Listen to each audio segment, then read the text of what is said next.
Hi, ladies and gentlemen. This is Mr. Peoples here, and today we're going to talk about the road to World War I and what caused World War I to break out in Europe and then also around the world. Before we start, let's start with the knock-knock joke. So knock-knock, canoe. Canoe, help me with my homework? Hopefully you like that one. Feel free to use that one if you think it's a good joke. Okay. Well, let's get started. Today we have two learning targets. The first is that you can describe the events that led to the outbreak of World War II. And I'm going to remind you of a very odd word called in masu. These letters indicate the 6 major causes of World War I. And so hopefully at the end you'll be able to remember what in masu means. Okay. Then we have, you should be able to identify Central and Allied powers of World War I on a map. And we'll do some of that in class as well as take a look at some of that stuff here. Okay. What causes World War I to start? Well, the first thing that we're going to talk about is imperialism. And we did the imperialism trading game a couple weeks ago in class. And imperialism, again, just to refresh your memory, is when nations take over smaller nations to use their resources or to create an empire.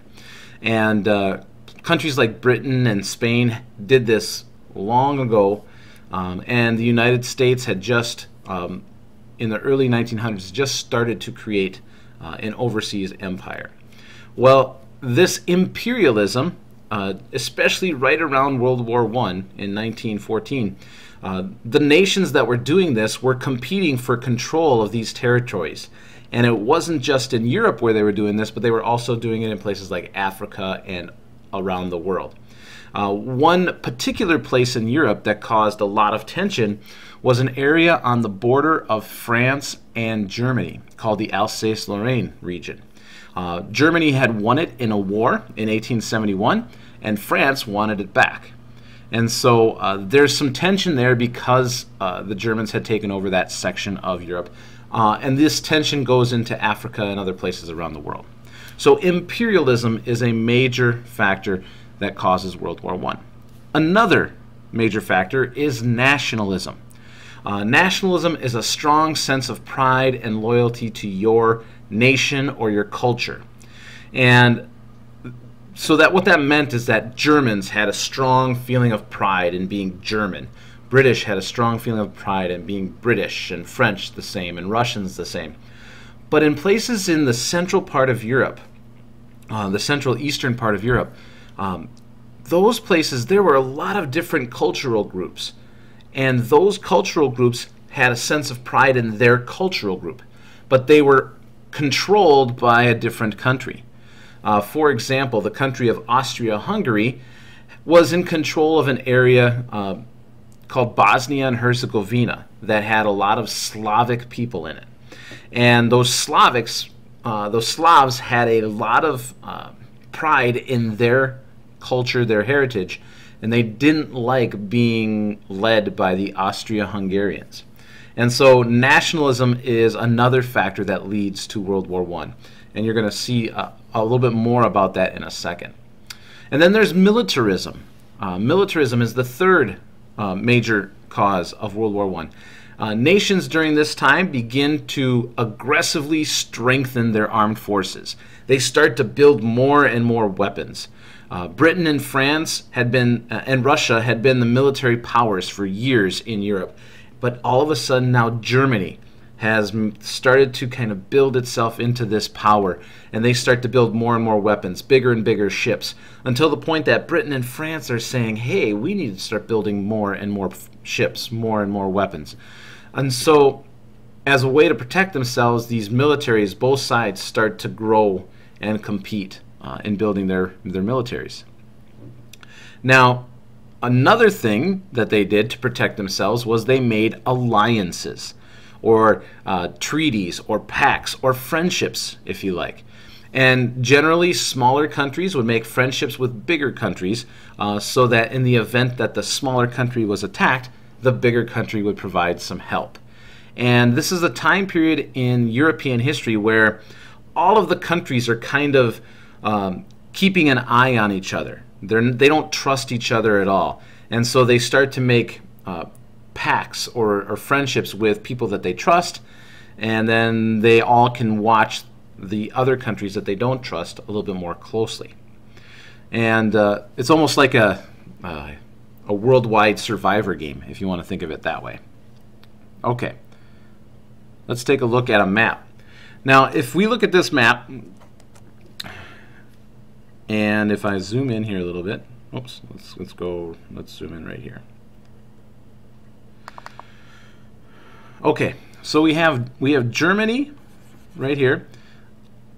Germany was a power there at this time, and Austria-Hungary was kind of a country that was losing its power.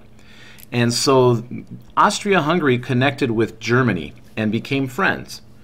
Now, these countries down here, Serbia and Albania and this area right here, these countries were afraid that Austria-Hungary was going to attack them and take them over. And so they made friendships with Russia, and Russia made friendships with Britain, and Britain made friendships with France. Okay, so you can see here you've got all these countries that are neighboring each other that are now trying to watch each other and using each other to watch the other one. So we have imperialism, nationalism, militarism, alliances. With all of those things and all of that tension building up in Europe, all it takes is for a spark to cause World War I to occur.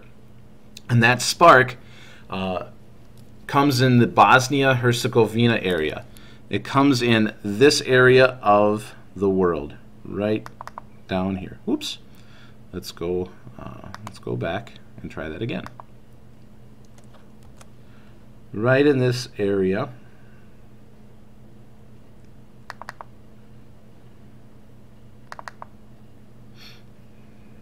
Okay, right in here, there's a city called Sarajevo, and that area had been taken over by Austria-Hungary, and the Prince of Austria-Hungary was going to visit that area. He had been told not to, but he wanted to make sure that the people there had a chance to see him and try and improve relations with those people. And he travels with his new wife, Sophie, and the prince's name is Franz Ferdinand.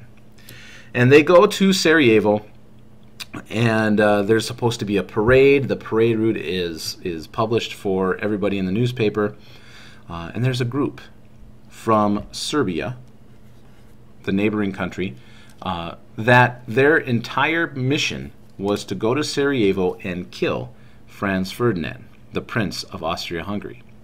At first, it looked like they weren't going to succeed, but a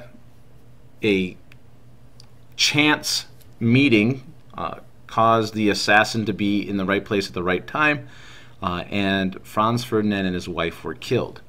Now, they were killed in 1914. As a matter of fact, we'll go right back here to give you the exact date. June 28th, 1914, Archduke Franz Ferdinand and his wife Sophie were assassinated in the town of Sarajevo.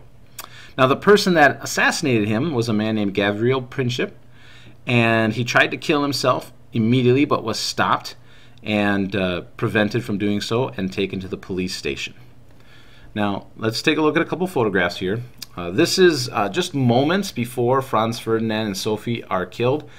This is them coming out of a speaking engagement, and there was a bomb that had gone off earlier in the day, and they were on their way to the hospital when Gavril Princip happened to be on the same street with them and stepped forward with his weapon. Gavril Princip is right here. He's being hauled in.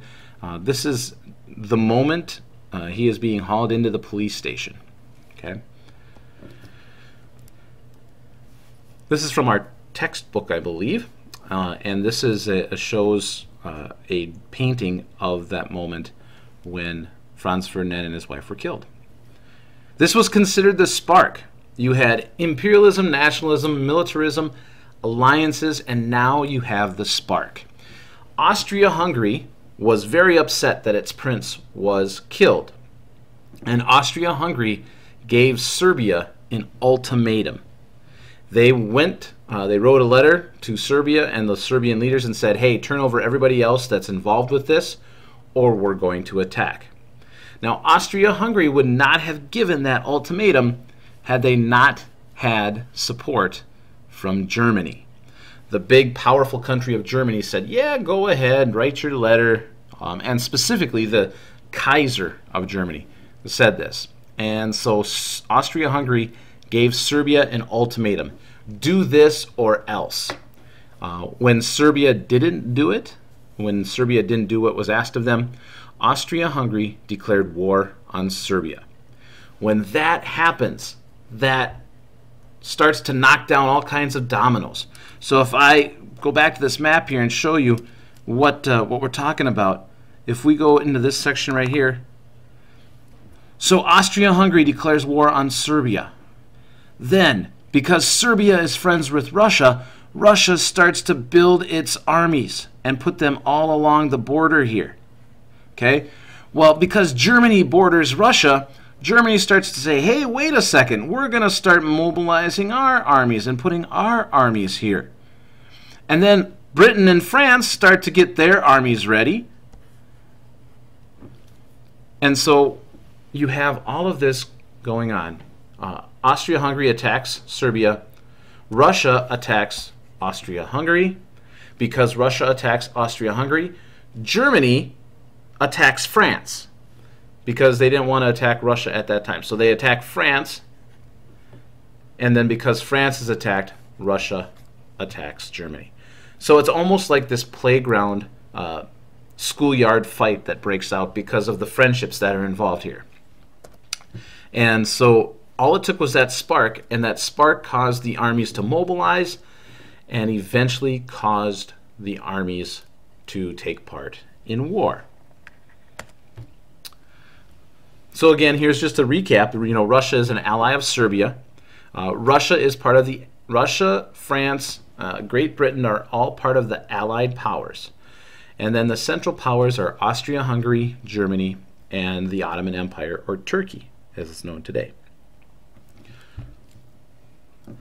Make sure you remember this. This is one of the learning targets. It's not in your notes, but it's important for you to know who was on the Allied side and who was on the Central Powers side.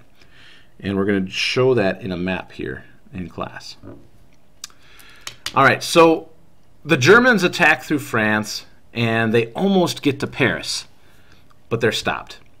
And from that point forward, France and Germany, and then Britain also comes in to fight alongside the French. They end up in what becomes known as a stalemate. And a stalemate is when you have, it's basically nobody's winning. So one army made a line here, another army made a line here, and neither side could push the other army out. And so the war started off very successful for the Germans and then turned into this stalemate. And so rather than attacking each other all the time, they built trenches. And they decided to protect themselves with these trenches. Every once in a while, they would attack into the enemy's trench and then be pushed back, and then the enemy would attack. But basically, what would happen is you would get a lot of people being killed in this central area, but nobody ever really gaining any ground. And so it becomes this stalemate with trench warfare. And very soon, people who thought the war was going to be over in a few months realized that this might be a longer war than anybody ever intended.